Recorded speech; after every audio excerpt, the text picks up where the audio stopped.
హల్లెలూయా హల్లెలూయా హల్లెలూయా హల్లెలూయా.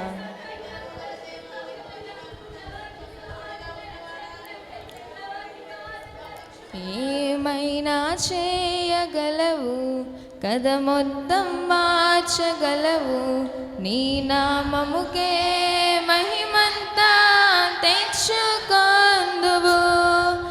ఏమైనా చేయగలవు కదా, మొత్తం మార్చగలవు. నీ నామముకే మహిమంతా తెచ్చుకొందువు. యేసయ్యా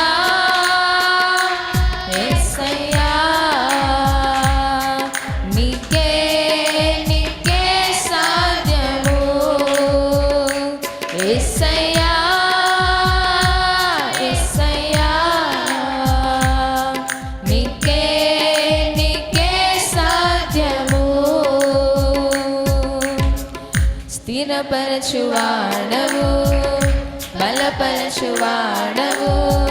పడిపోయిన చోటే నిలబెట్టువాడవు. ఘనపరచువాడవు, హెచ్చించువాడవు. మా పక్షముగా నిలిచి జయమిచ్చువాడవు. స్థిరపరచువాడవు, బలపరచువాడవు.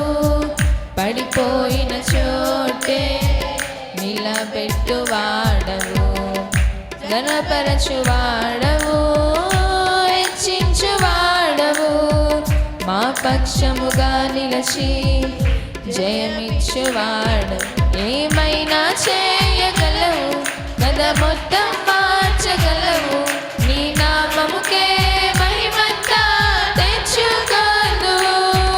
ఏమైనా చేయగలవు కదా, మొత్తం మార్చగలవు. నీ నామముకే మహిమంతా తెచ్చుకొందువు. యేసయ్యా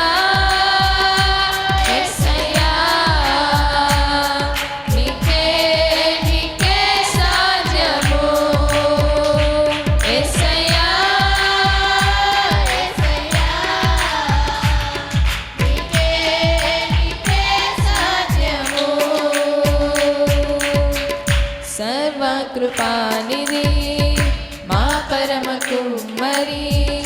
నీ చేతిలోనే మా జీవమున్నది. సర్వకృపానిధి మా పరమ కుమ్మరి. నీ చేతిలోనే మా జీవమున్నది. మా దేవా నీ ఆలోచనలెంతో ఎంతో గొప్పవి. మా ఊహకు మించిన కార్యములెన్నో జరిగించున్నవి. మా దేవా నీ ఆలోచనలెన్నో ఎంతో గొప్పవి. మా ఊహకు మించిన కార్యములెన్నో జరిగించుచున్నవి. ఏమైనా చేయగలవు కదా, మొత్తం మార్చగలవు. నీ నామముకే మహిమంతా తెచ్చుకొందువు. ఏమైనా చేయగలవు కదా, మొత్తం మార్చగలవు. నీ నామముకే మహిమంతా తెచ్చుకొందువు. యేసయ్యా యేసయ్యా నీకే నీకే సాధ్యము. యేసయ్యా యేసయ్యా నీకే నీకే సాధ్యము. నీ ఆజ్ఞ లేనిదే ఏదైనా జరుగునా. నీ కంచె దాటగా శత్రువుకు సాధ్యమా. నీ ఆజ్ఞ లేనిదే ఏదైనా జరుగునా. నీ కంచె దాటగా శత్రువుకు సాధ్యం. మా దేవా నీవే మా తోడుంటే అంతే చాలును. అపవాది తలచిన కీడులన్నీ పేలైపోవును. మా దేవా నీవే మా తోడుంటే అంతే చాలును. అపవాది తలచిన కీడులన్నీ మేలైపోవును. మా దేవా నీవే మా తోడుంటే అంతే చాలును. అపవాది తలచిన కీడులన్నీ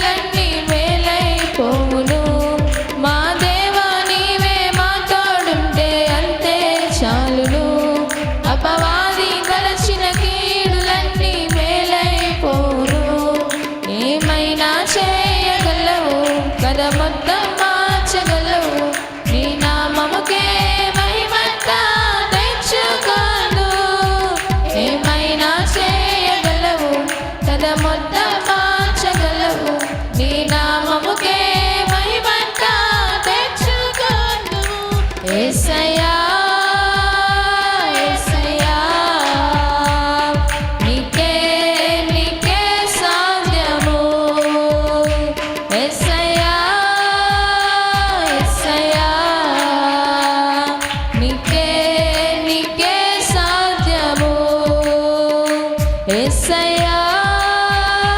యేసయ్యా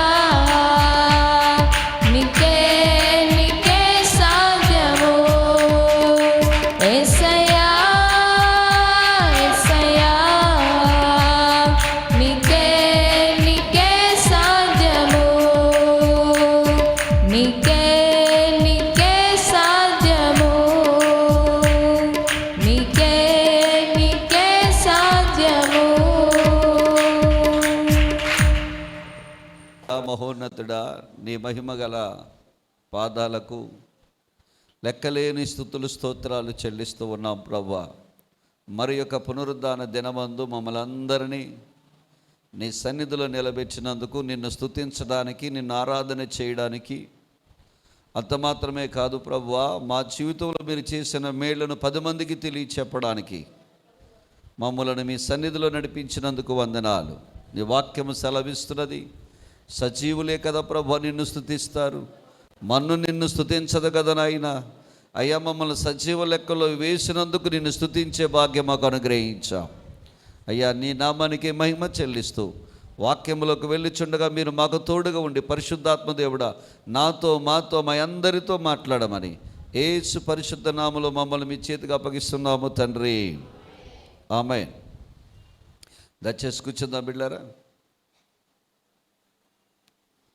ఒక క్రమమైన పద్ధతిలో చక్కగా కూర్చోనండి.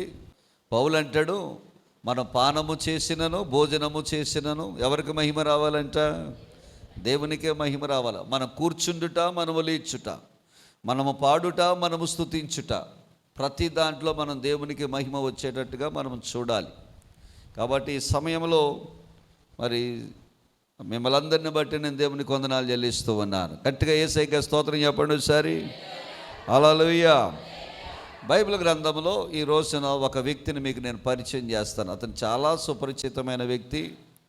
చాలా సందర్భాల్లో ఆయన ప్రార్థనా జీవితం గురించి కానీ, తన విశ్వాస జీవితం గురించి కానీ, అతను రాజుల మధ్యలో పరిచర్య చేసిన విధానం గురించి కానీ మనకు బాగా సుపరిచితమైన వ్యక్తి. ఇంచుమించుగా ఆయన బబులోను సామ్రాజ్యం మొదలుకొని మాదీయ పారసీక సామ్రాజ్యపు అధినేత కోరేషు వరకు ఇంచుమించు 5 నుంచి 6 రాజుల మధ్య కాలంలో పనిచేసినటువంటి దైవజనుడు, దేవుని యొక్క ఆత్మ కలిగినటువంటి దైవజనుడు. ఆ దైవజనుడు ఎవరో కాదు, దానియేలు భక్తుడు. దానియేలు భక్తుని గురించి బైబిల్ గ్రంథంలో ఒక మంచి మాట రాయబడి ఉన్నది. చాలామందికి బైబిల్ గ్రంథంలో చాలా విషయాల్లో వారిని పిలుస్తూ ఉంటాం. పేతురుని కాస్త, సీమోనుని కాస్త యేసుప్రభువు వారు పేతురుగా మార్చాడు. ఇలాగూ బైబిల్ గ్రంథంలో అబ్రామును కాస్త దేవుడు అబ్రహాముగా మార్చాడు. శారాయిని కాస్త శారాగా దేవుడు మార్చాడు. హెబ్రీ రాసిన పత్రిక 11వ అధ్యాయంలో మనం చూస్తే విశ్వాస వీరుల జాబితాలో చాలామందిని మనం చూస్తాం బిడ్డారు. కానీ వీళ్ళందరికీ లేని ఒక ధన్యత, ఒక మంచి పిలుపు ఎవరికి ఉందంటే దానియేలుకు ఉంది. దానియేలుని బైబిల్ గ్రంథంలో 3 సార్లు దానియేలు నీవు బహుప్రియుడు అంటాడు. దేవుడు దానియేలు ఎలాగూ చూశాడంటే బహుప్రియుడిగా చూశాడు. ఆ బబులోని సంస్థానంలో చాలామంది చెరబట్టబడిన యోధా రాజుల వంశానికి సంబంధించిన యవనస్తులు ఉన్నారు. దేవుని జ్ఞాన వివేకములు కలిగిన వారు అనేక మంది బబులోను సామ్రాజ్యంలో ఉన్నారు. వారందరూ ఉన్నప్పటికీ ప్రత్యేకమైనటువంటి పిలుపు అందుకున్న వ్యక్తి ఎవరంటే దానియేలు అందుకున్నాడు. దానియేలు గురించి మాట్లాడుతుంటాడు, దానియేలు నీవు బహు ప్రియుడు అంటాడు. దానియేలు అనే మాటకు అర్థం ఏమనగా యెహోవా న్యాయాధిపతి అని అర్థం. బైబిల్ గ్రంథంలో మనం చూస్తే కనుక దానియేలును దేవుడు బహుప్రియుడిగా పిలిచాడు. తీయండి దానియేలు గ్రంథము 9వ అధ్యాయము 23వ వచనములో ఈ మాట మనం చూస్తాం. నీవు బహుప్రియుడవు గనుక నీవు విజ్ఞాపన చేయునారంభించినప్పుడు ఈ సంగతిని నీకు చెప్పుటకు ఆజ్ఞ బయలుదేరును. రెండవదిగా ఎక్కడ చూస్తామంటే బిడ్డారా 10వ అధ్యాయం 11వ వచనంలో మనం చూస్తాం. దానియేలు నీవు ఎవరవంట? బహుప్రియుడవు. చాలండి. 10వ అధ్యాయం 19వ వచనం చదవండి. నీవు బహుప్రియుడవు. ఈ 3 చోట్ల బిడ్లారా దానియేలు గురించి పలుకుబడిన మాట ఏమిటంటే నీవు బహుప్రియుడవు. దేవుని దృష్టిలో దానియేలు నీవు బహుప్రియుడుగా అని పిలువబడుతున్నాడు. బైబిల్ గ్రంథంలో చాలా సందర్భాల్లో మనం చూస్తే చాలామంది చాలా రకాలుగా పిలువబడ్డారు, కానీ ప్రియుడిగా ఎవరు పిలువబడలేదు. ఒక్క దానియేలుకే దేవుడు ఆ పేరునిచ్చినట్లుగా మనం చూస్తూ ఉన్నాం. ఇంతకీ దానియేలు దేవునికి బహుప్రియుడిగా అవ్వడానికి గల కారణాలు ఏమిటి? దానియేలు జీవితంలో నుంచి కొన్ని కారణాలను మనము చూద్దాం. నెంబర్ 1, దానియేలు తను తీసుకున్న నిర్ణయమే దేవునికి బహుప్రియుడిగా చేసింది. దేవునికి స్తోత్రం కలుగునుగాక. దానియేలు తీసుకున్న నిర్ణయమే దానియేలును దేవునికి ఎలా చేసిందట? బహుప్రియుడిగా చేసింది. ఏమిటి దానియేలు తీసుకున్న నిర్ణయం? వినండి, జాగ్రత్తగా వినండి. బబులోను చక్రవర్తి అయిన నెబుకద్నెజరు BC 537వ సంవత్సరంలో మొట్టమొదటిగా ఆ యోధా రాజ్యం మీదకి, యెరూషలేము మీదకి దండెత్తినప్పుడు ఆ యోధా రాజ్యంలో రాజ్యవంశానికి సంబంధించినటువంటి కొంతమంది యవనస్తులను, చాలా చిన్న వయసులో యవన ప్రాయంలో ఉన్న వారిని కొంతమందిని తన రాజ్యంలోనికి తీసుకుని వచ్చాడు. తన రాజ్యంలోకి తీసుకువచ్చిన తర్వాత ఆ రాజ్యంలో ఉన్నటువంటి అధికారులకు ఈ పిల్లలందరినీ కూడా అప్పగించాడు. ఈ యొక్క దానియేలుతో పాటు ఈ యొక్క మిగతా యూదుల యొక్క రాజవంశంలోంచి వచ్చిన పిల్లల్ని వాళ్ళ చేతికి అప్పగించాడు. వాళ్ళ చేతికి అప్పగించు అంటూ ఉంటాడు, వీరు రాబోయే కాలంలో రాజరికములో పరిపాలనలో పాలిభాగస్తులు కావాలి, అధికారములో పాలిభాగస్తులు కావాలి. అంటే మంచిగా పరిపాలన చేసే జ్ఞానము, పరిపాలన చేసేటువంటి విధానం వీళ్ళకి కావాలి. వీళ్ళకి మన కల్దీల భాష రాదు, మన భాష నేర్పించండి, వీళ్ళకి మంచి భోజనం పెట్టండి, బలవంతులుగా తయారు చేయండి, మనకున్న జ్ఞానమంతా వాళ్ళకి చెప్పించండి అని చెప్పి ఆ బబులోను చక్రవర్తి నెబుకద్నెజరు ఇటువంటి వ్యక్తితో చెప్తాడు. ఈ యొక్క యవనస్తులందరినీ ప్రత్యేకపరిచి ఈ యవనస్తులందరికీ కూడా బబులోనుకు సంబంధించినటువంటి భోజనం పెట్టాలని ఆశపడుతూ ఉంటాడు. అలాంటి సందర్భంలో దానియేలు ఒక మంచి నిర్ణయం తీసుకున్నాడు. చదువుదామా? 1వ అధ్యాయము దానియేలు గ్రంథము 1వ అధ్యాయంలోకి మనం వస్తే బేండ్లరా అక్కడ ఒక మంచి మాట రాయబడి ఉంది. చూడండి, దానియేలు గ్రంథము 1వ అధ్యాయం 8, 9 వచనాలు మనం చూద్దాం. రాజు భుజించు భోజనము పానము చేయు ద్రాక్షారసమును పుచ్చుకొని తన్ను అపవిత్రపరుచుకొనకూడదని దానియేలు ఉద్దేశించి తాను అపవిత్రుడు కాకుండానట్లు వాటిని పుచ్చుకొనకుండా సెలవిమ్మని నపుంసకుల అధిపతిని వేడుకొనగా దేవుడు నపుంసకుల అధిపతి దృష్టికి దానియేలునకు కృపా కటాక్షమునంద ననుగ్రహించెను. దేవునికి స్తోత్రం కలుగునుగాక. హల్లెలూయా. ఎవరికి అనుగ్రహించాడట? ఎవరికి అనుగ్రహించాడట? దానియేలుకు అనుగ్రహించాడట. ఇతడు నపుంసకుల అధికారి. ఇప్పుడు దానియేలు అంటున్నాడు, తను తీసుకున్న నిర్ణయం ఏంటంటే వీరి భోజన పదార్థములను బట్టి నన్ను నేనేం చేసుకోకూడదు అనుకున్నాడు. ఆయన అపవిత్రం చేసుకోకూడదు అనుకున్నాడు. ఇంతకీ ఏ సంగతిని బట్టి దానియేలు అపవిత్రం అయిపోతాడు? అక్కడ పండుతుందో ఒరే కదా, వారి దగ్గర కూడా గోధుమలే పండుతున్నాయి కదా, వారి దగ్గర వీడి దగ్గర ఒకటే కదా, మరి ఎలాగో అపవిత్రం అయిపోతాడు? దానియేలు ఎలాగో అపవిత్రం అయిపోతాడు? వాళ్ళ యొక్క ధర్మశాస్త్రము చెప్పిన రీతిగా దానియేలు ప్రవర్తించడం ప్రారంభించాడు. బహుశా బబులోను దేశంలో ఉన్న రాజు యొక్క భోజనం అటండి, మొట్టమొదటిగా అది మాంసమైన ద్రాక్షారసమైన రాజుగారు భుజించే ముందు దానిని వారి దేవతలకు సమర్పిస్తారట. వారి దేవతలకు సమర్పిస్తారు కాబట్టి, అది విగ్రహాలకు సమర్పించింది కాబట్టి ఇది నేను తినకూడదు అని దానియేలు నిర్ణయం తీసుకున్నాడు. అంటే అది తినడం వల్ల అతను ఏమవుతాడు అనుకున్నాడు, ఆయన అపవిత్రమవుతాడు అనుకుని దాని గురించి, అంటే ఆ భోజనము తినాలన్న ఆశను వ్యతిరేకించాడు దానియేలు.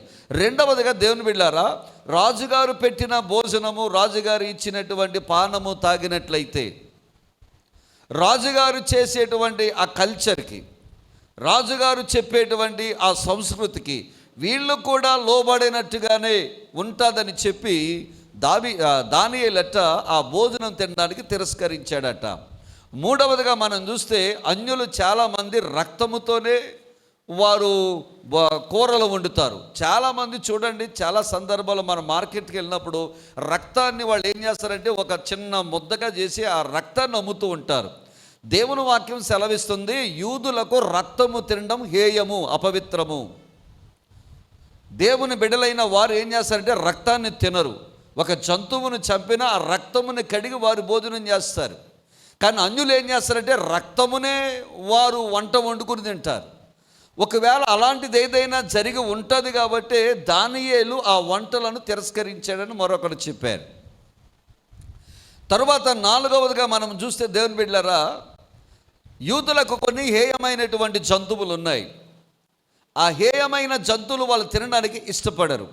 ఒకవేళ బబులోనులో ఉన్నవారు హేయమైన జంతువులు ఒకవేళ వండి పెడతారేమో అని భయముతో దానియేలు ఆ భోజనము తినడానికి తిరస్కరించాడు. ఈ 4 కారణాలను బట్టి దానియేలు తన్ను తాను అపవిత్రము చేసుకోకుండా కాపాడుకోవడానికి నిర్ణయం తీసుకున్నాడు. దానియేలు తీసుకున్న నిర్ణయం ఏంటంటే, తనను తాను ఏం చేసుకోకూడదు అనుకున్నాడు, ఆయన అపవిత్రము చేసుకోకూడదు అనుకున్నాడు. బిడ్లారా, దానియేలు బహుప్రియుడిగా పిలువబడడానికి గల కారణం ఏంటంటే తనను తాను అపవిత్రత నుండి కాపాడుకున్నాడు. చాలా సందర్భాల్లో చూడండి, టాటా ఒకసారి అన్నాడు, నీ ఆలోచనలు ఏంటో నువ్వు చెబితే నీ భవిష్యత్తు ఏంటో నేను చెప్తాను అన్నాడు ఆయన. మన ఆలోచనలు యవ్వన ప్రాయంలో సరిగ్గా ఉంటే కనుక నీ భవిష్యత్తు చాలా చక్కగా ఉంటుంది.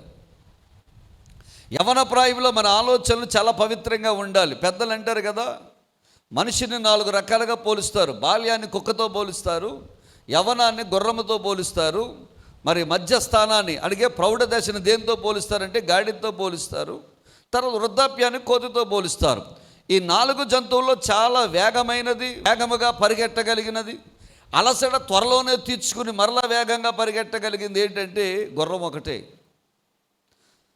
ఈ మానవుడి యొక్క ఈ 4 స్టేజుల్లో యవ్వనము చాలా ప్రాముఖ్యమైంది. ఈ యవ్వన ప్రాయంలో ఉన్నటువంటి ఈ యవ్వనస్తులు తమ పవిత్రతను కాపాడుకోవాలి. దేవుని సన్నిధిలో అపవిత్రత అనేది మనం అంటుకోకుండా ఉంటే గనక మన బిడ్డలు కూడా చాలా పవిత్రమైన వారుగా ఉంటారు. యేసేపు గురించి మనకు తెలుసు, యేసేపు జీవితం గురించి మనకు తెలుసు. యేసేపు తన పవిత్రతను కాపాడుకున్నాడు. యేసేపు తన పవిత్రతను కాపాడుకున్నాడు కాబట్టే దేశం యొక్క ఉన్నతమైన స్థితిలో దేవుడు అతను నిలబెట్టాడు.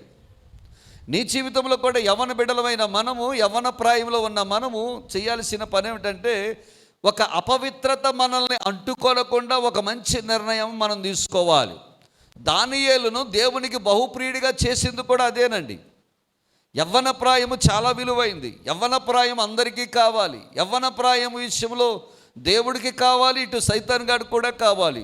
సైతాన్ గాడి చేతికి మనం అప్పగించుకున్నామంటే మన జీవితాన్ని పాడు చేసుకుంటాం. అదే మన జీవితాన్ని యవ్వన ప్రాయంలో పవిత్రంగా కాపాడి యేసయ్య చేతిలో పెడితే కనుక నిన్ను ఉన్నతమైన స్థితిలో దేవుడు పెడతాడు. దేవునికి స్తోత్రం కలుగునుగాక.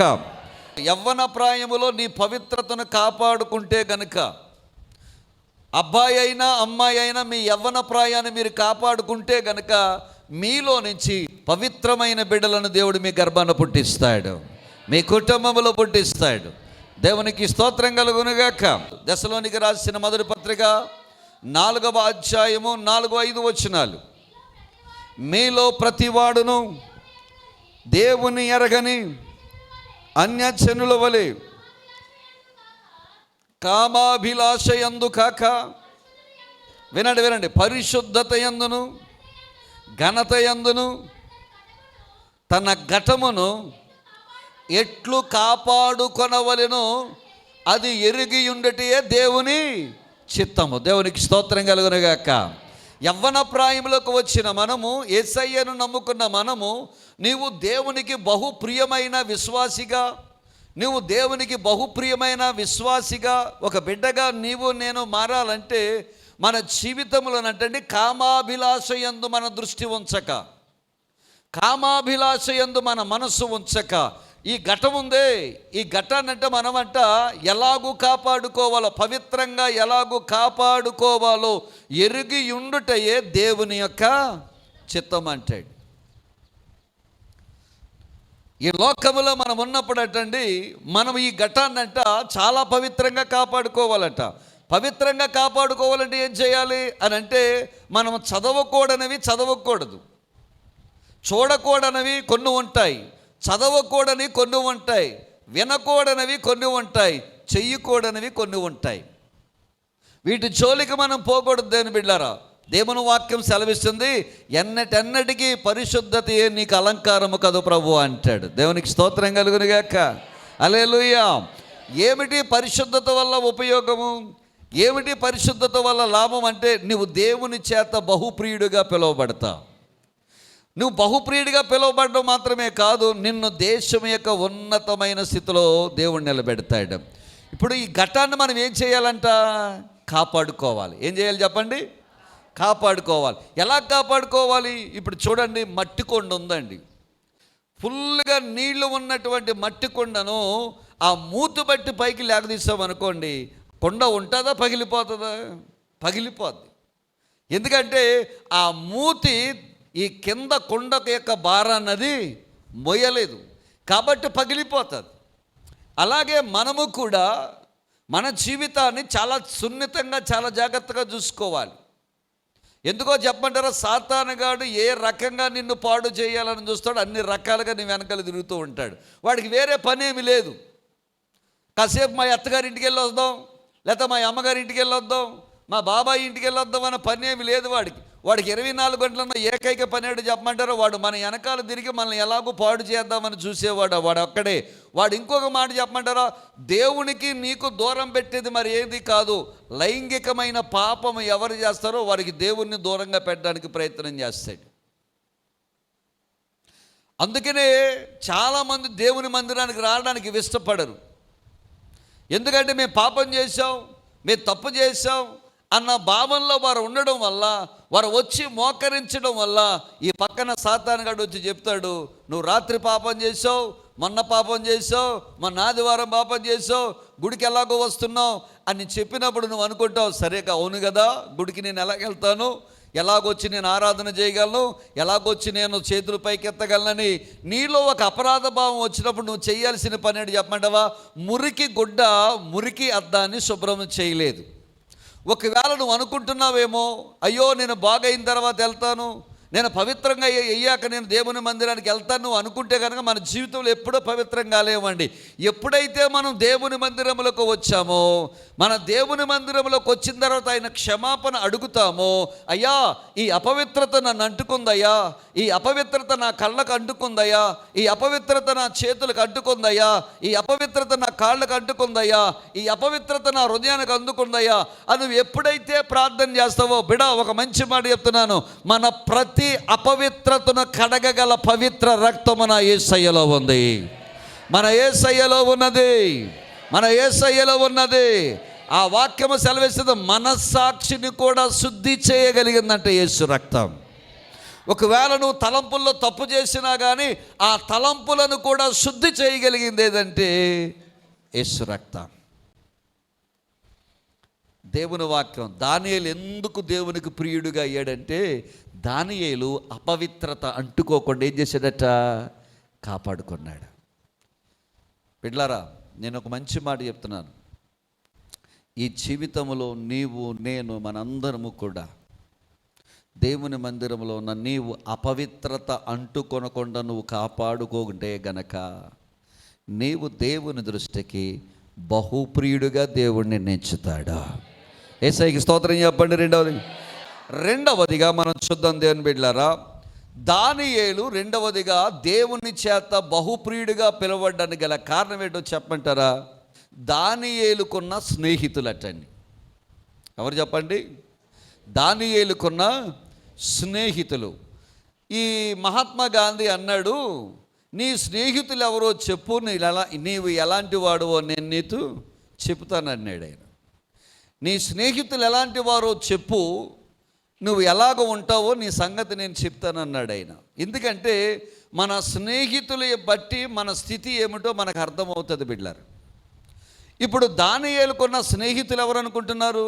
తాగుబోతుల బ్యాచ్ కాదు, పాపం చేసే బ్యాచ్ కాదు, ఇంకో మాటలో చెప్పమంటారా, తిరుగుబోతుల బ్యాచ్ కాదు, వదరబోతుల బ్యాచ్ కాదు, కొట్లాట చేసే బ్యాచ్ కాదు, దొంగతనాలు చేసే బ్యాచ్ కాదు, మోసాలు చేసే బ్యాచ్ కాదు, అబద్ధాలు ఆడే బ్యాచ్ కాదు. మరి ఎవరు దానియేలుకి స్నేహితులుగా ఉన్న మరి ఎవరు? మనందరికీ తెలుగు. షడ్రకు, మేషకు, అబేద్నెగోలు. వీళ్ళ ముగ్గురు ఎవరు స్నేహితులు? దానియేలుకు స్నేహితులు. వీళ్ళ ముగ్గురు ఎలాంటి వారు? దేవుడంటే చాలా ప్రేమ కలిగిన వారు, యేసయ్య అంటే చాలా ప్రేమ కలిగిన వారు, ఆయన కోసం ఏవైనా చేయడానికి సిద్ధపడిన వారు. ఇంకొక మాటలో చెప్పాలంటే దేవుని బిడ్డలారా, యేసు కొరకు దేవుని కొరకు తమ ప్రాణాలు ఇవ్వడానికి కూడా సిద్ధపడిన వారు. అంత ఆత్మీయ స్థితిలో ఉన్న స్నేహితులట. హల్లెలూయా. బిడ్డలారా, మీరు స్నేహితులను ఎంచుకునే ముందు పురుషులైనా స్త్రీలైనా మీకు మంచి మాట చెప్తాను. నువ్వు మంచి దేవునికి ఇష్టడుగా ఉండాలి అంటే, బహుప్రియుడిగా నువ్వు ఉండాలి అంటే గనక నీ స్నేహితులు మంచివారిగా నువ్వు ఏర్పాటు చేసుకోవాలి. నీ దగ్గర బంధువులను, నీ చుట్టాలను, మా కులపోడనో, లేకపోతే మా ఈదులో వాడనో, మా ఇంటి పక్క వాడనో, మా గ్రామం వాడనో, నా దగ్గర వాడనో, తాగుబోతుల్లో, తిరుగుబోతుల్లో, పాపం చేసేవాడిని, మోసం చేసేవాడిని నీ స్నేహితుల బ్యాచ్లో వేసుకున్నాం అనుకో, రేపొద్దున మనము కూడా ఆ బ్యాచ్లో చేరిపోతాం. వాడు దూరమైనా, వాడు నీ కులం కాకపోయినా, సన్నిధిలో ఒకవేళ ఉంటే కనుక, నీతో ఒక మంచి ప్రార్థనాపరుడని నీకు తెలిస్తే కనుక, వాళ్ళతో కనుక నువ్వు సహవాసం చేస్తే వాళ్ళ ప్రార్థనా జీవితం కూడా మనకు అంటుకుంటుంది బిడ్డలారా. వాళ్ళ ఆత్మీయత కూడా మనకు అంటుకుంటుంది బిడ్డలారా. వాళ్ళ యొక్క మంచి జీవితం మనకు కూడా అంటుకుంటుంది బిడ్డలారా. వాళ్ళ మంచి అలవాట్లు మనకు కూడా వస్తాయి దేవుని బిడ్డలారా. అప్పుడు మన స్నేహితులను బట్టి మనం ఎక్కువగా పాపము చేయకుండా ఉంటాం. మంచి స్నేహితులు కలిగి ఉండడం వల్ల మనం దేవునికి ఇష్టలుగా మారిపోతాం. యేసయ్యకి స్తోత్రం చెప్పండి. హల్లెలూయా. రెండు చేతుల పైకి చెప్పండి ఒకసారి. హల్లెలూయా.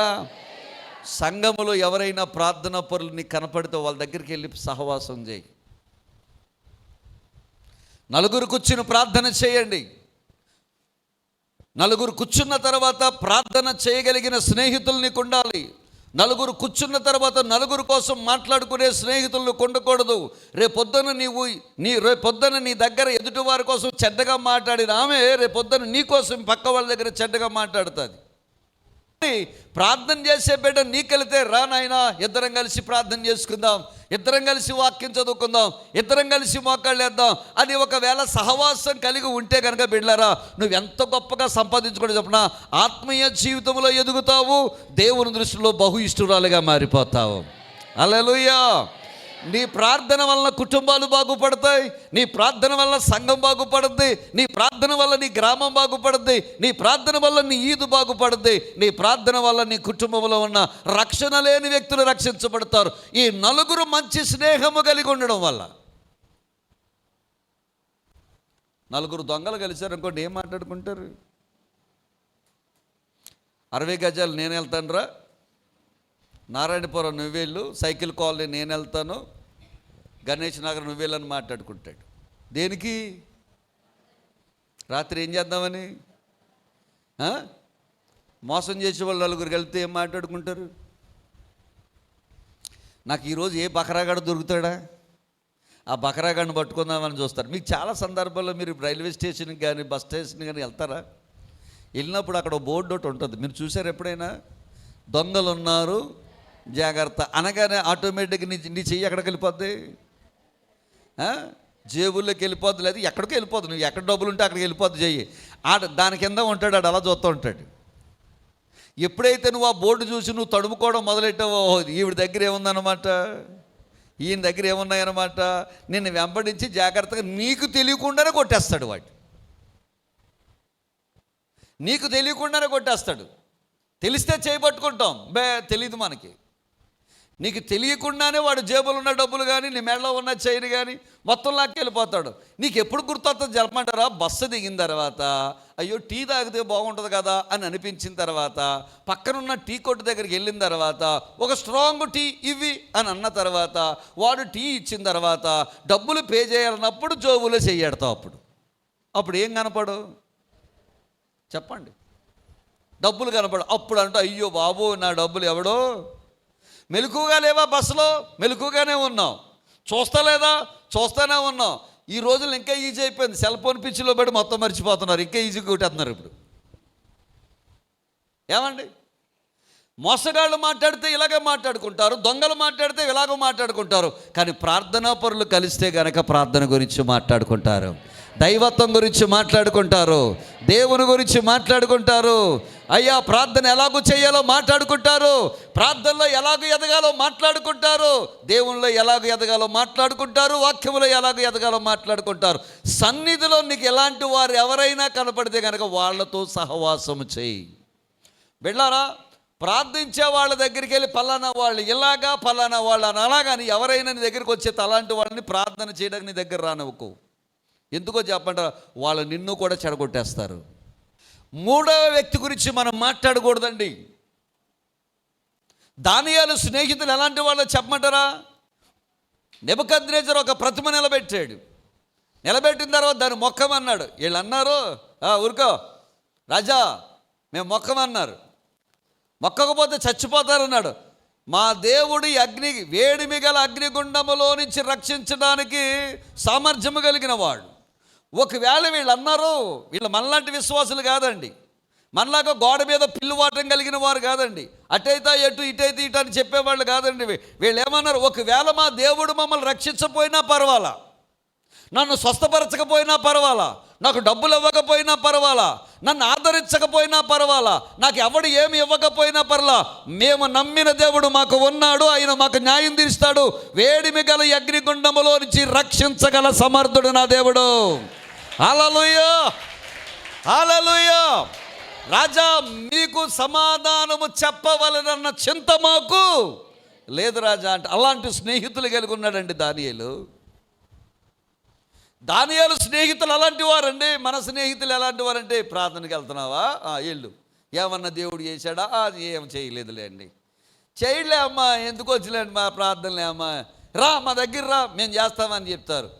కొంచెం విశ్వాసంలో దిగజారిన వెంటనే నీకు అనిపిస్తుంది, నిజమే కదా, ఇన్ని సంవత్సరాల నుంచి ప్రార్థన చేస్తున్నాను, ఇంత నమ్మకంగా ఉన్నాను, దేవుడు నాకేమీ చేయడా అని చాలా సందర్భాల్లో మనం బాధపడుతూ ఉంటాం. బిడ్డలారా, నాకు అప్పుడప్పుడు అనిపిస్తుంటుంది, నాకు వెనకాల మా అమ్మ నాన్నగారు వీళ్ళందరూ గొప్పోళ్ళు అయ్యిండి నాకు సేవలో సాయం చేస్తే బాగుండి అనిపించేది. నా స్నేహితులు ఎవరైనా నాకు సేవలో సహాయం చేస్తే బాగుండని అనిపించేది. అప్పుడప్పుడు నేను చాలా బాధపడుతుంటాను, ఒంటరిగా వచ్చాను, ఎవరూ లేరు ప్రభు, నీవు తప్ప నాకు దిక్కెవరు లేరని చెప్పి ఏడుస్తూ ఉన్నప్పుడు ఒకసారి నేను ఇలా కూర్చుని అలా బాధపడుతుంటే పాస్టర్ గారు ఎవరైనా నీకు సహాయం చేస్తే, నేను సహాయం చేశాను నీ కొరకని వాళ్ళు డప్పాలు కొట్టుకుంటారు, నీకెవ్వరు సహాయం కొరక నీ ప్రభువే నిన్ను నిలబెట్టాడు కాబట్టి ఎక్కడికి వెళ్ళినా నీ ప్రభువే నీకు సహాయంగా ఉంటాడని చెప్పింది. యేసయ్యకి స్తోత్రం చెప్పండి. హల్లెలూయా. బిడ్డ ఒక మాట చెప్తున్నాను, నీ జీవితంలో ఒంటరిగా నువ్వు పైకి వస్తే కనుక నీ దేవుడే నీకు సహాయం చేస్తాడు, నిన్ను బలపరుస్తాడు. నీ స్నేహితులు ఎవరై ఉండాలంటే మంచి ప్రార్థనా పరులుగా కలిగిన వారై ఉండాలా. మా చుట్టాలండి, మా ఫ్రెండ్స్ అండి, అలాంటి ఫ్రెండ్స్ని పెట్టుకోకండి. అలాంటి ఫ్రెండ్స్ని నమ్మేస్తారు. ప్రార్థనా పరులు స్నేహంగా చేసుకోండి. వాళ్ళు నువ్వు కలిసి కనీసం ఒక గంట అయినా ప్రార్థన చేయండి. ఆ ప్రార్థనా పరులు ఎంత గొప్ప మంచి స్నేహితులను సంపాదించుకున్నాడు. ఎవరు మనం కూడా ఎవరిని సంపాదించుకోవాలా? అప్పటికప్పుడు సహాయం చేసినాడు నా స్నేహితులు అని అనకూడదు నువ్వు. ఆది కాండంలో దేవుడు అబ్రహాముని పిలిచినప్పుడు అబ్రహాంతో పాటు ఎవరు వచ్చారు? లోతు కూడా వచ్చాడు. అబ్రహాము లోతు చాలా కాలం ప్రయాణం చేశారు. హారాను దాకా వచ్చారు. హారాను నుంచి కనాను దేశంలో కూడా అడుగుపెట్టాడు.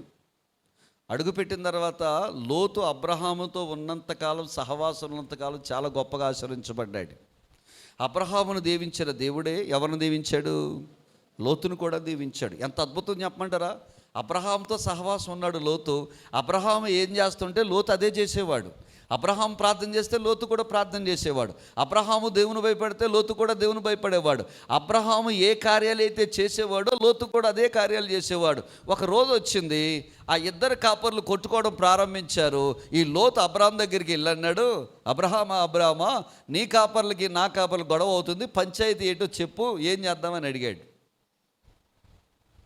అప్పుడు వెంటనే అబ్రహాం అన్నాడు, నీకు నాకు గొడవ ఎందుకు, మన ఇద్దరు రక్త సంబంధికులం, మన ఇద్దరము కూడా కుటుంబస్తులము. నువ్వు తూర్పుకి వెళ్తే నేను పడమరకి వెళ్తాను, నువ్వు ఉత్తరానికి వెళ్తే నేను దక్షిణానికి వెళ్తాను, నువ్వు దక్షిణానికి వెళ్తే ఉత్తరానికి వెళ్తాను, నీకు ఏది కావాలో కోరుకోమన్నాడు. ఈ లోతు కన్నులెత్తి పైన చూడగానే సొదొమ గొమొర్రా ఎలా కనపడిందంటే ఆయనకి చాలా పచ్చని పొలాలుగా, ఏదెను వనంలా కనపడిందట.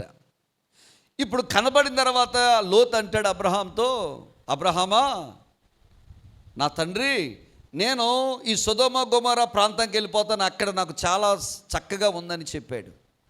వెళ్ళిపోయాడు. తన పశువులను తన కాపర్లను తీసుకుని విడిపోయాడు. ఎవరు విడిపోయారు? లోతు విడిపోయాడు, వెళ్ళిపోయాడు. అబ్రహాము సహవాసం వదిలిపెట్టి వెళ్ళిపోయాడు. ఇప్పుడు అబ్రహాము వేరుగా బ్రతుకుతున్నాడు, లోతు వేరుగా బ్రతుకుతున్నాడు. ఇప్పుడు ఎవరి సహవాసాన్ని వదిలిపెట్టేశాడు లోతు అంటే? అబ్రహాము సహవాసాన్ని వదిలిపెట్టేశాడు. భయంకరమైన విషయం చెప్పమంటారా? ఇప్పుడు లోతు జీవితంలో ప్రార్థన ఉందో లేదో మనకు తెలియదు, ఆ లోతు కుటుంబంలో ప్రార్థన ఉందో లేదో తెలియదు. ఒకప్పుడు అబ్రహాంతో సమాధానంగా ఉన్నప్పుడు, సహవాసంలో ఉన్నప్పుడు అబ్రహాము సహవాసము లోతుకి ఆత్మీయ జీవితాన్ని నేర్పించింది, ఆత్మీయ జీవితంలో ఎదగడం నేర్పించింది. ఆత్మీయ జీవితంలో లోతు ఎదుగుతున్న కొలది దేవుడు దీవించడం ప్రారంభించాడు. ఎప్పుడైతే సహవాసము, స్నేహం వదిలేసి వెళ్ళిపోయాడో, ఇప్పుడు ప్రార్థన చేస్తున్నాడో లేదో తెలీదు, పిల్లలు మాటింటున్నారో లేదో తెలీదు, భార్య మాటింటుందో లేదో తెలీదు. ఆ లోతు యొక్క కుమారులంట ఆ దేశము పట్టణము లోపలికి వెళ్ళి కార్యకలాపాలు చేస్తున్నారట. ఎంత భయంకరమో చూడండి. అంటే ఎప్పుడైతే ఒక ఆత్మీయుడు సహవాసాన్ని లోతు వదిలిపెట్టాడో, తన ఆత్మీయంగా దిగజారిపోయాడు, ప్రార్థనలో దిగజారిపోయాడు, ప్రేమలో దిగజారిపోయాడు, కుటుంబ వ్యవస్థలో దిగజారిపోయాడు. తను ఒక్కడే నీతి కాపాడుకుంటున్నాడు, కుటుంబం పతనం అయిపోయింది. అందుకే నువ్వు ఎవరితో స్నేహం చేస్తున్నావో చాలా జాగ్రత్తగా చూసుకో. పౌలు అంటాడు, వేశ్యతో బెలయాలు, విశ్వాసికి బెలయాలతో సంబంధం ఏంటంటాడు. అవిశ్వాసి విశ్వాసితో జోడిగా ఉండకూడదు అంటాడు. మనం దేవుని బిడ్డలం ప్రియులారా, బాధపడకు. అయ్యో నేను నమ్ముకున్నాను యేసయ్యా, నీ స్నేహం చేశాను యేసయ్యా, ఏంటి నా పరిస్థితి ఎలాగైపోయిందని అనుకుంటున్నావో బాధపడకో. నువ్వు ఊహించని రీతిలో నిన్ను దేవుడు ఉన్నతమైన స్థితిలో పెడతాడనక విశ్వాసం, నమ్మకం నాకు పొందబెడలారా. ఎందుకంటే మనం నమ్మిన దేవుడు నమ్మకమైన వాడు. యేసయ్యకు స్తోత్రం చెబుదాం. హల్లెలూయా, హల్లెలూయా. చూడండి, దానియేలు గ్రంథం 2వ అధ్యాయం 17వ వచనం. అప్పుడు దానియేలు తన ఇంటికి పోయి తన స్నేహితులైన అనన్యాకును, మిషాయేలునకును, అజర్యాకును, చూడండి ఎవరి స్నేహితులు అంటే వీళ్ళు? దానియేలు స్నేహితులు. ఎవరు? వీళ్ళ ముగ్గురికి కల్దీయుల పేర్లు పెట్టబడ్డాయి. ఏమిటి కల్దీయుల పేర్లు అంటే? షడ్రకు, మేషకు, అబేద్నగో. కానీ ఒరిజినల్ హెబ్రీ నేమ్స్ ఏంటంటే, హెబ్రీల పేర్లు ఏంటంటే అజర్యా, మిషాయేలు, ఇంకొక ఆయన పేరు ఏం పేరు? అనన్య. సో ఈ పేర్లతో ఉన్న వాళ్ళు స్నేహితులు కలిగి ఉన్నాడు. ఎవరు? దానియేలు. బిడ్డలారా, మీరు మేము కూడా మంచి స్నేహితులు కలిగి ఉండాలి. మాట చెప్తున్నాను, నీకు 4 స్నేహితులు ఉండాలి, అందులో 3 నీతో పాటు ఉండాలి, అందులో ఒకడు నీ ప్రాణ స్నేహితుడై ఉండాలా. మాకు ఎవరు దొరికితే వాళ్ళే స్నేహితులు అనుకున్నావా? అందుకే మన పరిస్థితి అలాగుంది. సంఘములో నీకు తెలిసిన మంచి ప్రార్థన పరులను, మంచి ప్రార్థన కలిగిన వారిని, మంచి మంచి ఆత్మీయ జీవితం కలిగిన వారితో సహవాసం కలిగి ఉండాలి. యేసయ్యకి స్తోత్రం చెప్పండి. హల్లెలూయా. గట్టిగా యేసయ్యకి స్తోత్రం చెప్పండి. దానియేలు దేవునికి బహుప్రియుడిగా అవ్వడానికి మొదటి కారణం తన అపవిత్రత అంటుకోకుండా కాపాడుకున్నాడు. రెండవదిగా దానియేలు బహుప్రియుడిగా అవ్వడానికి గల కారణం ఏమిటంటే తను మంచి స్నేహితులను ఏం చేశాడట, ఆయన ఏర్పాటు చేసుకున్నాడు. మూడవదిగా ఈ దానియేలు దేవుని దృష్టిలో బహుప్రియుడిగా అవడానికి గల కారణం ఏంటంటే, వినండి బిడ్డారా, ప్రార్థనా శక్తి ఎరిగినవాడు. దేవునికి స్తోత్రం చెప్పండి. హల్లెలూయా. ఏం ఎరిగినవాడు? ప్రార్థనా శక్తి ఎరిగినవాడు. అదే 2వ అధ్యాయం దానియేలు గ్రంథం 18వ వచనం చదువుదాం. తానును తన స్నేహితులను బబులోనులో తగిన జ్ఞానులతో కూడా నశింపకుండా ఉండునట్లు ఆ కళ యొక్క మర్మము విషయములో పరలోకమందున్న దేవుని వలన కటాక్షము పొందు నిమిత్తము ఆయనను వేడుకొనుడని వారిని హెచ్చరించెను. యేసయ్యకి స్తోత్రం చెబుదాం, గట్టిగా చెప్పండి. ఇప్పుడు దానియేలు దేని యందు ఎరిగిన వాడట? దానియేలు ప్రార్థన ఎరిగిన వాడు. ఇక్కడ ఒక కళ వచ్చింది, వినండి, ఇది చాలా ఇంట్రెస్టింగ్గా ఉంటుంది. బబులోను చక్రవర్తి నెబుకద్నెజరుకు కళ వచ్చిందట. ఆయన కళ కంటూ ఉన్నాడు. కళ కంటూ ఉంటుండగానే అతని కళ ఏమైపోయిందంటే, మొట్టమొదటిగా 7 బలిసిన ఆవులు వచ్చినాయంట. చెరువులో నుంచి 7 బలిసిన ఆవులు వచ్చినాయంట. బలిసిన ఆవులు వచ్చిన పిమ్మట బక్క చిక్కిన ఆవులు 7 వచ్చాయట. ఈ బక్క చిక్కిన ఆవులు ఏం చేసినాయంటే, బలిసిన ఆవులు ఏం చేసినాయంట, తినేసినాయి. ఆ తరువాత 7 బలమైన పుష్టి కలిగిన వెన్నులు పుట్టాయట. దాని వెంబడి బలహీనమైన పీల వెన్నెలు 7 పుట్టాయట. ఈ పుష్టి కలిగిన వెన్నెలను పీల వెన్నెలు తినేసాయట. ఈ కళ కంటూ ఉండగా ఏదో కలవరం వచ్చింది. కలవరం నాగని లేచిపోయాడు.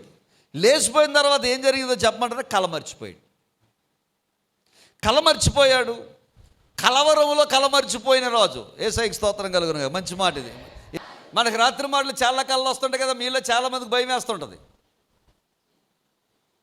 ఓకే, కళ వచ్చిన తర్వాత నీకు భయం వేసిన తర్వాత మంచం నుంచి లెగడానికి కూడా భయపడుతుంటారు కొంతమంది. ఈ సందర్భంలో ఏదైనా కిటికీ ఓపెన్ చేసి ఉండి గాలికి కిటికీ కొంచెం ఊగిందంటే కనుక ఇక పై ప్రాణాలు పైనే పోనట్టు అయిపోద్ది మనకి. ఓకే, నువ్వు అనుకుంటా కళ్ళలో ఉన్న దెయ్యం ఎక్కడికి వచ్చేసింది, కిటికీలోకి వచ్చింది అనుకుంటావు. అందుకనే చాలామంది కళ్ళకు అంటారండి, విచిత్రమైన కళ్ళకు అంటారు. ఒక ఆయన కలగన్నాడట, ఆయన చచ్చిపోయాడట. ఆయన చచ్చిపోయిన తర్వాత ఆయన గొయ్యి ఆయనే దవ్వేసుకున్నాడట. ఆయన గొయ్యి ఆయన దవ్వేసుకుని పెట్టి తెచ్చుకున్నాడట. ఆ పెట్టెలో ఆయనే పడుకున్నాడట. ఆ పెట్టె ఆయన మోసుకునే లోపల ఆయనకి మెలకు వచ్చిందట. అయ్యో నేను బతికే ఉన్నాను అనుకున్నాడట. ఇంకొక ఆవిడకి ఇంకో అద్భుతమైన కళ వచ్చిందట. ఆ కళ ఏడో చెప్పమంటారా, TVS 50 వేసుకుని యేసుప్రభువు వారు పరలోకం నుంచి వచ్చేసాడట. తెల్ల అంగి వేసుకుని పెద్ద గడ్డ వేసుకుని వచ్చి అన్నాడట, ఏమమ్మా ఇక్కడే ఉన్నావు, ఇంకా ఎక్కువ బస్సు రాలేదా అని ఆవిడని ఎక్కించుకుని వాళ్ళ ఇంటికి తీసుకెళ్ళి దింపి ఆవిడతో కూర్చుని మాట్లాడి వెళ్ళాడట యేసయ్య. ఇలాంటి కళలు విని మాకు ఎంత తలవాసిపోయి ఉంటుందో చూడండి. మొన్న ఒక ప్రారంభంలో ఒక ఆవిడ చెప్పేది, ఆవిడ కళలు రాని ఆవిడ వచ్చి ప్రతి వారం వచ్చి నాకు ఒక కళ చెప్పేది. ఏం కళలో ఈ బాధలు ఏంటో నాకు అర్థం కాల. కానీ ఈ రాజుగారు కలగన్నాడు, కానీ కళ ఏమైపోయాడు, ఈయన మర్చిపోయాడు. ఇప్పుడు ఆ దేశంలో ఉన్నటువంటి జ్ఞానులను, మంత్రగాళ్లను, జ్యోతిష శాస్త్రం కలిగిన వారిని, అస్త్రశాస్త్రం కలిగిన వారు అందరినీ పిలిచాడట. ఏమిరా, ఇదిగో కళ ఒకటి వచ్చింది, ఆ కళబాబు మీరు చెప్పాలి అన్నాడట. వీళ్ళందరూ అన్నారట, ఒక్కో రాజుగారు అదెంత పని ఇంటికి చెప్పేస్తాం, మాకు ఎంత చాలా సులభమైన పని అన్నారట. ఆ కళ ఏంటో చెప్పండి రాజుగారు అన్నాడట. అదే మర్చిపోయాను రాడట. ఏం మర్చిపోయాడట ఈయన? ఇప్పుడు ఈయన అంటాడు, నేను మర్చిపోయిన కళ ఏదో మీరు కనాలి, మర్చిపోయిన కళ ఏదో నువ్వు కని ఆ కళకు బాబు నువ్వు చెబితేనే బతుకుంటా, లేదా నేను చంపేస్తాను అన్నాడు. ఇది ఎక్కడ అన్యాయం? కళ చెబితే ఆ కళ బాబు ఏమిటో మేము చెబుతామయ్యా.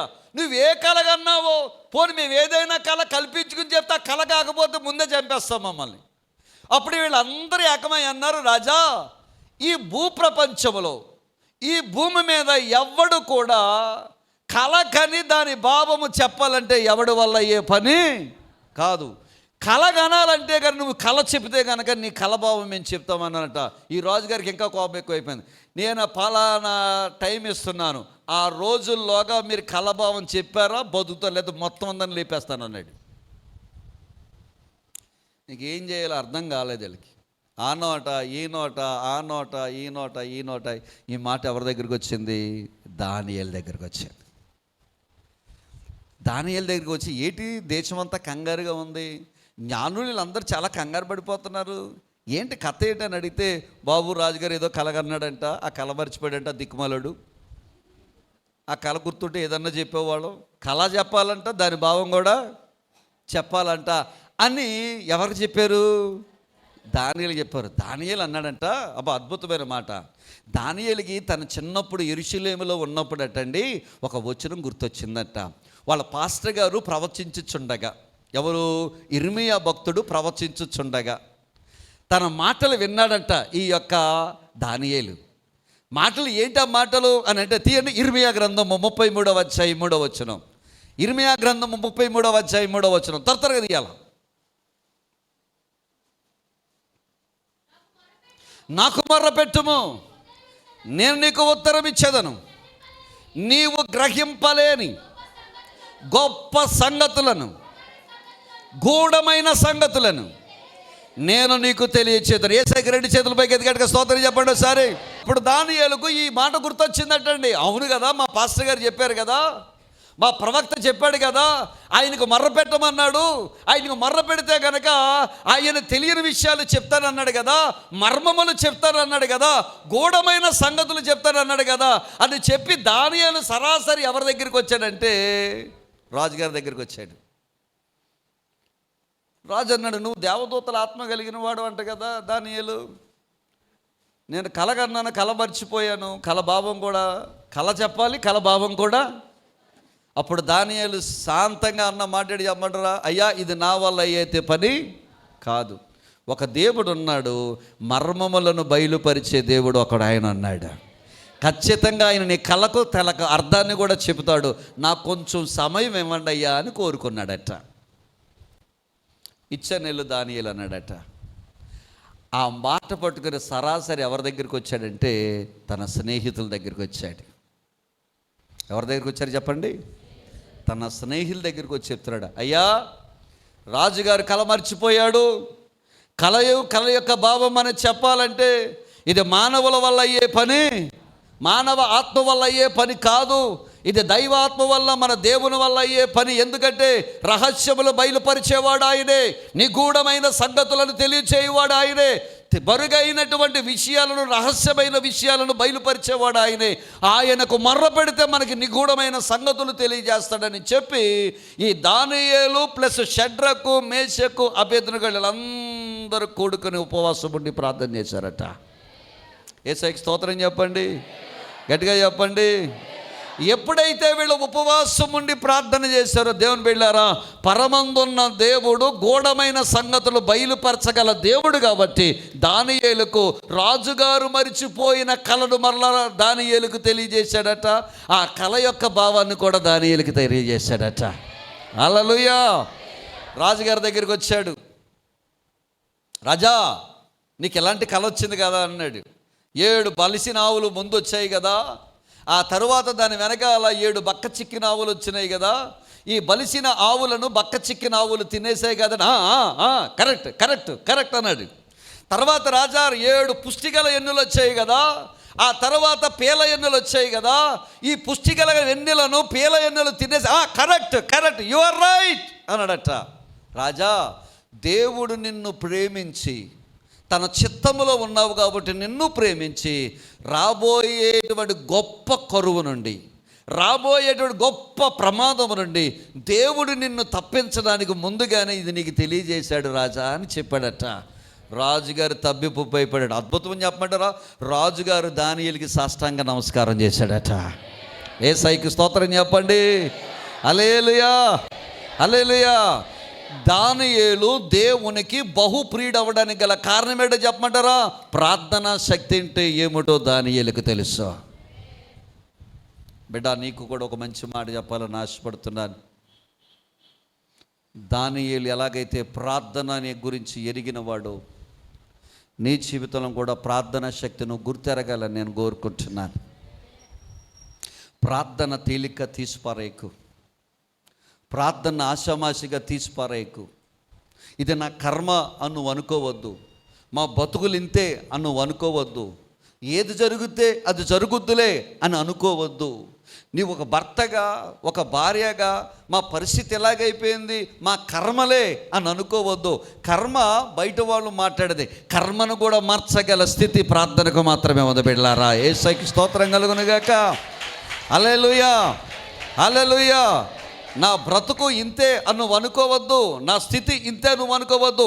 ఒక భర్తగా, ఒక భార్యగా, ఒక తల్లిగా, ఒక తండ్రిగా, ఒక కొడుకుగా, ఒక కూతురుగా, ఒక బిడ్డగా నువ్వు గనక ప్రార్థనా శక్తిని గనక నువ్వు ఎరగగలిగితే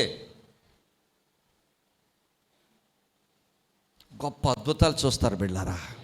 హల్లెలూయా. ప్రార్థించేవారంట దేవుడికి చాలా ఇష్టం అంటండి. హల్లెలూయా. ఎవరిష్టం అంటే చెప్పండి? ప్రార్థించేవారంటే దేవునికి చాలా ఇష్టం అంటండి. దానియేలు దేవునికి ఎందుకు బహుప్రియుడు అంటాడంటే ప్రార్థనా శక్తి ఎరిగిన వాడు. ఎవరు? దానియేలు. దేవుడు. నాలుగవదిగా ఎందుకు దానియేలు దేవునికి బహుప్రియుడు అంటే కృతజ్ఞత కలిగిన వాడు అంటండి. ఏం కలిగిన వాడు చెప్పండి? చూడండి, దానియేలు గ్రంథం 2వ అధ్యాయం 49వ వచనం చూద్దాం. దానియేలు గ్రంథం 2వ అధ్యాయం 49వ వచనం. అంతటా దానియేలు రాజునకు మనవి చేసుకొనగా, రాజు షడ్రకు, మేషకు, అబేద్నెగో అను వారిని బబులోను సంస్థానములో విచారణకర్తలుగా వారిని నియమించాను. యేసయ్యకి స్తోత్రం చెప్పండి. దానియేలుతో కలిసి ప్రార్థన చేసిన వారు ఎవరు? షడ్రకు, మేషకు. ఆ దేశంలో ఉన్న జ్ఞానులు, మంత్రగాలు, జ్యోతిష శాస్త్రజ్ఞులు, హస్తముద్రిక చెప్పేవాళ్ళు, ఈ పద్దు చెప్పేవాళ్ళు, గద్దె చెప్పేవాళ్ళు, అందులో బ్రతకడానికి గల కారణం ఎవరు? షడ్రకు, మేషకు, అబేద్నెగోలు, దానియేలు కలిసి చేసిన ప్రార్థన. ఇప్పుడు దానియేలు వీళ్ళని మర్చిపోవట్లేదండి. దానియేలు వీళ్ళ చేసిన ప్రార్థనను మర్చిపోవట్లేదండి. దానియేలు తన స్నేహితులు చేసిన ప్రార్థనకు ప్రత్యుపకారముగా, కృతజ్ఞగా ఏం చేశాడు చెప్పమంటారా? రాజు దగ్గరికి వెళ్ళి మనం చేసి, రాజా వీళ్ళు నాతో పాటుగా, దానియేలు ఒక్కడెళ్ళి నేను ఒక్కడే చేశానని చెప్పుకోవట్లా, నేనే అని అనుకోవట్లా. తనకు ప్రార్థనలో సహకరించినటువంటి ఈ ముగ్గురు బిడ్డలు ఉన్నారే, ఈ ముగ్గురు బిడ్డలు రాజుగారి దగ్గర తీసుకెళ్ళాడు. రాజా, నా ప్రార్థనలో సహాయం చేసిన నా స్నేహితులు, నీ కలభావము చెప్పడానికి సహాయం చేసిన స్నేహితులు, వీరిని నీ యొక్క రాజ్యంలో ఒక ఉన్నతమైన స్థానంలో పెట్టుకో రాజని తన స్నేహితుల కొరకు రికమెండ్ చేశాడట. కృతజ్ఞత కలిగి ఉన్నాడంట దానియేలు. హల్లెలూయా, హల్లెలూయా. మోషే అమాలేకీలతో యుద్ధము చేస్తున్నప్పుడు, యెహోషువ కత్తి తిప్పుతున్నప్పుడు, మోషే చేతులు పైకెత్తి పట్టుకున్నప్పుడు, దేవుని బిడ్డలారా, ఈ చేతులు కిందకు దించుతున్నప్పుడట అమాలేకీలు గెలిచేవారట, చేతులు పైకెత్తుతున్నప్పుడట ఇశ్రాయేలు గెలిచేవారంట. అది నిర్గమాకాండము 17వ అధ్యాయం 8వ వచనములో ఉంటుంది. ఎప్పుడైతే చేతులు పైకెత్తే యెహోషువ, ఇశ్రాయేలు గెలుస్తున్నారు, చేతులు కిందకు దించినప్పుడు అమాలేకీలు గెలుస్తున్నారు. ఇద్దరు వ్యక్తులు చూశారటండి. వాళ్ళ పేరు హూరు, అహరోను. ఊరు, అహరోను ఇద్దరు కూడా వడివడిగా కొండ మీదకి వెళ్ళారట బిడ్డలారా. వడివడిగా కొండ మీదకి వెళ్ళిన తర్వాత మోషేను ఒక రాయి పెట్టి కూర్చోబెట్టారట. ఎడమ చేయి ఒకడు, కుడి చేయి ఒకడు పట్టుకొని యుద్ధములో విజయం వచ్చేంత వరకు ప్రార్థన చేశారట. చేతుల పైకెత్తి ప్రార్థన చేశారట. ఒకసారి 2 చేతుల పైకెత్తుదామా దేవుని బిడ్డలారా? ఒకసారి 2 చేతుల పైకెత్తి, ప్రభువా చెప్పండి, ప్రభువా మా కుటుంబాన్ని బలపరచండి, మా బిడ్డలను బలపరచండి, నన్ను బలపరచండి, మా కుటుంబాన్ని స్థిరపరచండి అయ్యా. మాకు శోధన నుండి విజయం దయచేయండి, శత్రువుల నుండి విజయం దయచేయండి, శత్రువుల నుండి విజయం దయచేయండి, శోధనల నుండి విజయం దయచేయండి, రోగముల నుండి విజయం దయచేయండి. ప్రభువా నీ కార్యము జరిగించు నాయనా అని 2 చేతుల పైకి గట్టిగా యేసయ్యకి ప్రార్థన చేద్దాం. హల్లెలూయా. ప్రభువా నీ ప్రేమతో నీ శోధనలు మాకు విజయం దయచేయండి, కుటుంబం మీద మాకు విజయం దయచేయండి, మా శరీరం మీద విజయం దయచేయండి, మా బిడ్డల మీద శోధన నుంచి విజయం దయచేయండి నాయనా. హల్లెలూయా. వీళ్ళిద్దరూ కూడా చేతులు పట్టుకున్నారంట బిడ్లారా. అద్భుతం చెప్పమంటారా? అమాలేకీల మీద ఇశ్రాయేలుకి విజయం వచ్చింది. సేవకుడిని సపోర్ట్ చేశారు వీరిద్దరు, ప్రార్థనలో సపోర్ట్ చేశారు. బిడ్లారా, సభాముఖంగా చెప్తున్నాను, ఇది మన సంఘమే కాదు, ప్రపంచంలో ఏ సంఘమైనా, ఏ సంఘములో ఉన్న సేవకులైనా విశ్వాసులైనా మీకు మంచి మాట చెప్తున్నాను. శోధన నీ సేవకునికి చాలా బలంగా వస్తుంది. నీ సేవకుని కుటుంబం మీదకి చాలా బలంగా వస్తుంది. సేవకుని కుటుంబాన్ని కొడితే 100 కుటుంబాలు నాశనం అయిపోతాయి, 200 కుటుంబాలు నాశనం అయిపోతాయి, 500 కుటుంబాలు నాశనం అయిపోతాయి. మరి సంఘములో ప్రార్థనా పరులు అనేవారు, సంఘములో విశ్వాసులు అనేవారు, సంఘములో పెద్దలుగా పిలువబడుతున్నవారు, మీరు చేయాల్సిన పని ఏంటో చెప్పమంటావా? ఎడమ చెయ్యి ఒకరు, కుడి చెయ్యి ఒకరు మోకరించి మీ ప్రార్థనలో నీ దైవజనుడిని నువ్వు బలపరచాలా, నీ ప్రార్థనలో నీ దైవజనుడిని ఎత్తుపట్టుకోవాలా, నీ దైవజనుడిని ప్రార్థనలో నువ్వు నిలబెట్టుకోవాలా, శోధల నుంచి కాపాడమని ప్రార్థన చేయాలా. అలాగ చేస్తే నీకేమొస్తుందో చెప్పమంటారా? అద్భుతం బిడ్డారా. హూరు అహరోన్లు ప్రార్థన చేశారు కదా, అహరోను దేవుడు ఏం చేశాడు చెప్పమంటారా? మోసే చెయ్యి ఎత్తు పట్టుకున్నందుకు, మోసే గురించి ప్రార్థన చేసినందుకు, సంఘములో నువ్వు సేవను కొరకు ప్రార్థన చేసినందుకు అహరోనుని దేవుడు ఏం చేశాడు చెప్పమంటారా? ప్రత్యక్ష గుడారానికి ప్రధాన పూజారిగా దేవుడు నిలబెట్టాడు. హల్లెలూయా, హల్లెలూయా. మరి హూరు అని అతను ఏం చేశాడో చెప్పమంటారా? హూరు కడుపులో నుంచి వచ్చిన తన మనవడైన బెసలేలను ప్రత్యక్ష గుడారం కట్టడానికి దేవుడు ఉపయోగించుకున్నాడు. అద్భుతం చెప్పమంటారా? ఎవరైతే సేవకుని కొరకు, సంఘము కొరకు, ఆత్మల రక్షణ కొరకు, సంఘము క్షేమం కొరకు నువ్వు ప్రార్థన చేస్తున్నావో నీ బిడ్డల్ని నా దేవుడు ఇంజనీర్లుగా నిలబెడతాడు, డాక్టర్లుగా నిలబెడతాడు, టీచర్లుగా నిలబెడతాడు, లాయర్లుగా నిలబెడతాడు, పరిపాలకులుగా నిలబెడతాడు, ప్రవక్తలుగా నిలబెడతాడు, దేశం యొక్క ఉన్నతమైన స్థితిలో నిలబెడతాడు, వారిని దీవించేవారుగా నిలబెడతాడు, మంచి జ్ఞానం ఇచ్చి నిలబెడతాడు. ప్రార్థన చేయి, నీ సంఘము నీ సేవకుని కొరకు నువ్వు దీవించబడతా. అబ్రహాముతో దేవుడు అన్నాడు, అబ్రహామా నిన్ను దీవించు వారిని నేను దీవిస్తాను. అబ్రహామా నిన్ను ఎవరైతే శపిస్తున్నారో నేను వాళ్ళని శపిస్తాను అబ్రహామా అన్నాడు. దానియేలు తన స్నేహితుల్ని మర్చిపోలేదటండి, మంచి పోస్టులు ఇప్పించాడట. దేవునికి స్తోత్రం కలుగునుగాక. కృతజ్ఞత కలిగి ఉన్నవారే దేవునికి ఇష్టలుగా ఉంటారు. దేవునికి దానియేలు ఇష్టడుగా అవడానికి గల కారణం ఏంటంటే దానియేలు కృతజ్ఞత కలిగి ఉన్నాడు. 5వదిగా చెప్పి నేను త్వరగా ముగిస్తాను. 5వదిగా దానియేలు ఎందుకు దేవునికి ఇష్టడుగా ఉన్నాడంటే, దేవుని బిడ్డలారా, బహుదీనత్వము కలిగిన వాడు. అలా చెప్తున్నాను. దానియేలు దేవుడికి ఎందుకు ఇష్టడుగా ఉన్నాడంటే దానియేలు బహుదీనత్వము కలిగిన వాడు. చూద్దామా? దేవుడు దానియేలును బహుప్రియుడిగా ఎంచడానికి తనను తాను తగ్గించుకున్నాడట. ఏ సందర్భంలో చెప్తున్నాను జాగ్రత్తగా ఆలకించండి. ఈ దానియేలు 127 సంస్థానాల మీద ప్రధానమంత్రిగా ఉన్నాడు. దానియేలు ఏ విషయంలో కూడా అతను దొరకలేదు, లంచాలు ఇవ్వడం లేదు, లంచాలు తీసుకోవట్లా, ఎవరిదే మోసం చేయనివట్లా. ఇప్పుడు తన కింద ఉన్న అధికారులందరూ కూడా దానియేలుని ఎలాగైనా కిందకు పడదొయ్యాలి, చంపాలని ప్రయత్నం చేశారు. వాళ్ళు చాలా ప్రయత్నాలు చేశారు, చాలా చోట్ల చూశారు, కానీ ప్రతి దాంట్లో కూడా దానియేలు పర్ఫెక్ట్గా నీతిగా పనిచేసుకుంటూ పోతున్నాడు. అరే వీడు ఎందులోనూ దొరుకుతలేదే, ఎలాగ వీడిని చంపడం, ఎలాగ వీడిని తప్పించడం ప్రధానమంత్రిగా ఆలోచన చేస్తుంటే అందులో ఒక ఆయన అన్నాడు, ఇతను మత విషయంలో తప్ప దేవుని విషయంలో తప్ప దేని విషయంలో కూడా మనకి దొరకడని చెప్పి ఒక శాసనం చేపించారు.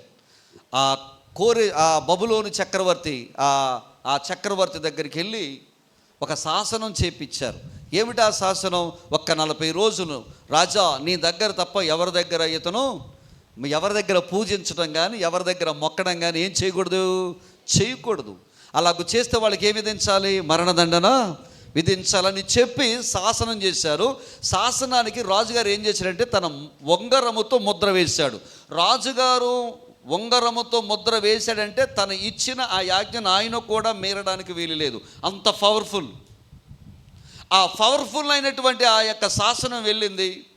ఇట్టి శాసనము చేయబడినని దానియేలు ఎరిగి, అనగా ప్రార్థన చేస్తే చచ్చిపోతావు దానియేలు, ప్రార్థన చేస్తే నేను సింహాల బోన్లో పడేస్తారు దానియేలు, ప్రార్థన చేస్తే కనుక ఈ రాజుగారు నేను చంపేస్తారు దానియేలు అన్న శాసనము వచ్చినా కానీ యథాప్రకారంగా ఆయన మేడగది మీదకి వెళ్ళి తూర్పు వైపున ఉన్న కిటికీలు తెరిచి మోకరించి తన దేవునికి ప్రార్థన చేయడం ప్రారంభించాడట.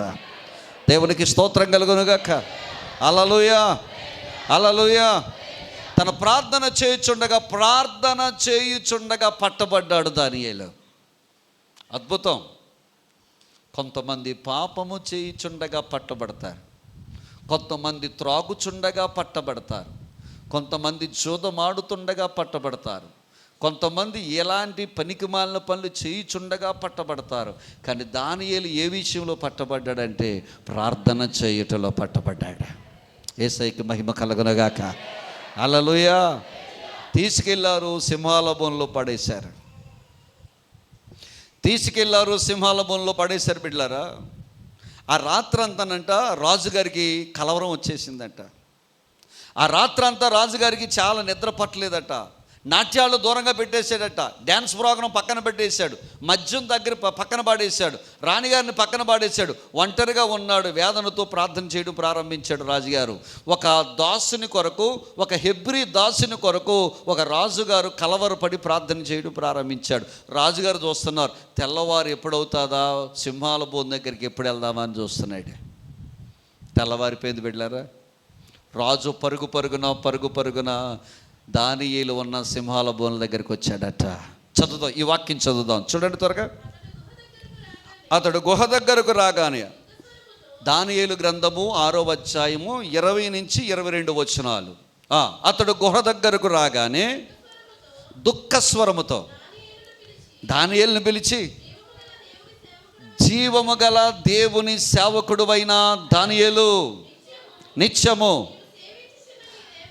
నిత్యము నీవు సేవించుచున్న నీ దేవుడు నిన్ను రక్షింపగలిగినా అని అతనిని అడిగాను. అడిగిన వెంటనే లోపల నుంచి స్వరము బయటికి రాలేదనుకోండి, లోపల దానియేలు ఏమైపోయినట్టు, చనిపోయినట్టు. కానీ లోపల నుంచి దానియేలు ఒక మంచి స్వరాన్ని వినబడి చేస్తున్నాడు. చదవండమాట. అందుకు దానియేలు, రాజు చిరకాలము జీవించునుగాక, నేను నా దేవుని దృష్టికి నేను నిర్దోషిగా కనబడుతుని కనుక ఆయన తన దూతలను పంపించి సింహములు నాకే హానియు చేయకుండా వాటి నోళ్ళు మూయించెను. ఇప్పుడు వినండి ఈ మాట. రాజా, వినండి ఈ మాట చూడండి. రాజా, నీ దృష్టికి నేను నేరము చేసిన వాడను కాదు కదా అన్నాడట. ఈ మాట చాలా విచిత్రంగా కనపడింది నాకు. ఈయనేమంటాడు, జీవము గల దేవుని సేవకుడు అయిన దానియేలు, నిత్యము నీవు సేవించుచున్న దేవుడు నిన్ను రక్షింపగలిగిన. ఒక మాట చెప్తున్నాను, ఇక్కడ ఉన్న బిడ్డ నీకే మాట చెప్తున్నాను. నిత్యము నీవు సేవించుచున్న నీ దేవుడు, నిత్యము నీ దేవుని కొరకు నువ్వు కుటుంబములో పడ్డ కష్టం, నిత్యము నీ దేవుని కొరకు పడ్డ అపనిందలు, నిత్యము నీ దేవుని కొరకు నువ్వు పడ్డటువంటి వ్యాధి బాధలు, నిత్యము నీ దేవుని కొరకు నువ్వు పడ్డ సూటిపోటి మాటలు, నిత్యము నీ దేవుని కొరకు నువ్వు పడ్డటువంటి తిరస్కారము, నిత్యము నీ దేవుని కొరకు నువ్వు పడ్డటువంటి ఆ ఎడబాటు, కాదన్న ఎడబాటు, వద్దన్న ఎడబాటు. ఇదిగో ఒక మాట చెప్తున్నాను, నిత్యము నీవు సేవించుచున్న దేవుడు ఒకవేళ మనుషులు నిన్ను సింహాల లాంటి శ్రమలలోనికి, బాధలలోనికి, ఎడబాటులోనికి నెట్టివేయచ్చుగాక, ఒక దినము రాబోతుంది, నిన్ను సేవించిన దేవుడే నిన్ను పైకి తీసుకువస్తాడు, నిన్ను నిలబెడతాడు, నిన్ను బలపరుస్తాడు. వారు ఊహించిన దానికంటే ఎక్కువ ఘనత నీకు దేవుడు ఇవ్వబోతూ ఉన్నాడు. ఎక్కువ ఘనత నా యేసయ్య నీకు ఇవ్వబోతూ ఉన్నాడు. ఎక్కువ ఘనత నా ప్రభు నీకు ఇవ్వబోతున్నాడు. ఎందుకంటే నీవు సేవించుచున్న దేవుడు సజీవమైన దేవుడై ఉన్నాడు. మనుషులు మోసం చేసిన నీ దేవుడు నిన్ను మోసం చేయడు. నమ్మితే 2 చేతుల పైకెత్తి యేసయ్యకి అందరి గట్టిగా స్తోత్రం చెప్పుదాం. హల్లెలూయా, హల్లెలూయా, హల్లెలూయా. దానియేలు వెంటనే ఏమనుకున్నావు రాజా? నేనంటే ఏమనుకున్నావు? నా ప్రార్థన అంటే ఏమనుకున్నావు? నా శక్తి అంటే ఏమనుకున్నావు? నీకు ఎలాంటి సహాయం చేశానో నీకు తెలియదా? నేను ఎలాంటోడో నీకు తెలియదా? నా భక్తి ఏంటో నీకు తెలియదా? నా ఆత్మీయ జీవితం ఏంటో తెలియదా? నేనంటే ఏమనుకున్నావు? సింహాల్లో ఉన్నోళ్ళు మూయగలిగిన భక్తి నా దగ్గర ఉంది రాజా అని చెప్పలా. రాజా, నీ దృష్టికి నేను నేరము చేసిన వాడను కాదు కదయ్యా అని తనను తాను తగ్గించుకుంటున్నాడు. దీనుడిగా మారిపోయాడా? బిడ్డ, ఎంత ఎత్తుకు ఎదిగిన ఒదుగున్న వాడినే దేవుడు దీవిస్తాడు, దేవుడు ఆశీర్దిస్తాడు. దానియేలు దేవుని దృష్టికి బహుప్రియుడు అవ్వడానికి గల మొదటి కారణం ఏంటంటే, చెప్పండి, మొదటి కారణం ఏంటంటే తన్ను తాను అపవిత్రపరుచుకోలేదు. రెండవదిగా దానియేలు దేవుని దృష్టికి బహుప్రియుడిగా ఉండడానికి గల కారణం ఏంటనుకుంటున్నారు? మంచి స్నేహితులను ఏర్పాటు చేసుకున్నాడు. మూడవదిగా దానియేలు దేవుని దృష్టికి బహుప్రియుడిగా ఉండడానికి గల కారణం ఏంటనుకున్నారు? ప్రార్థనా శక్తిని ఎరిగిన వాడు. నాలుగవదిగా దానియేలు దేవుని దృష్టికి బహుప్రియుడిగా ఉండడానికి గల కారణం ఏంటనుకుంటున్నారు? కృతజ్ఞతాభావము కలిగి ఉన్నవాడు.